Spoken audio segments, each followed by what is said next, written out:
Friends நம்ம பார்க்குறது ஐஏபியில் inverter AC தான். என்ன கம்ப்ளைண்ட்டுன்னா நான் கம்யூனிகேஷன் எரர்னு கொடுத்துருந்தாங்க. ஸோ கம்யூனிகேஷன் எரர்னு போது நம்ம அவுட்டோர் தான் ஃபால்ட் ஆகிட்டு இருந்தது. ஏன் அவுட்டோர் ஃபால்ட்டுன்னு பார்த்தீங்கன்னா எலி வந்து ஃபுல்லாக கடிச்சிட்டு இருந்தது.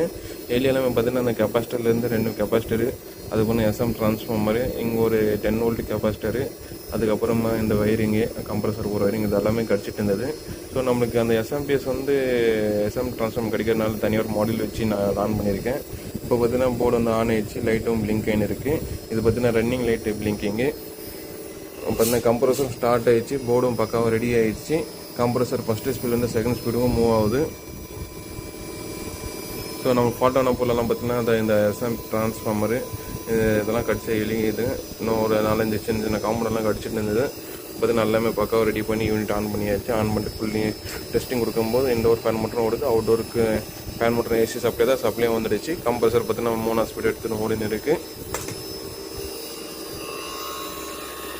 ஸோ அதே மாதிரி 4 amps 5 amps வரையும் போனால் கூட நம்மளுக்கு எந்த ஒரு கம்ப்ரஸர் ஆஃப் ஆகல. யூனிட் பார்த்தா பக்காவாக ரெடி ஆச்சு. ஸோ இன்கேஸ் இதனால் போர்டு தான் நம்ம வந்து ரீப்ளேஸ்மெண்ட் பண்ண தேவையில்ல. இது மாதிரி ஒர்க் பார்த்தா போதும், போர்டு வந்து பக்காவாக ரன் ஆகிடும். Thank you friends.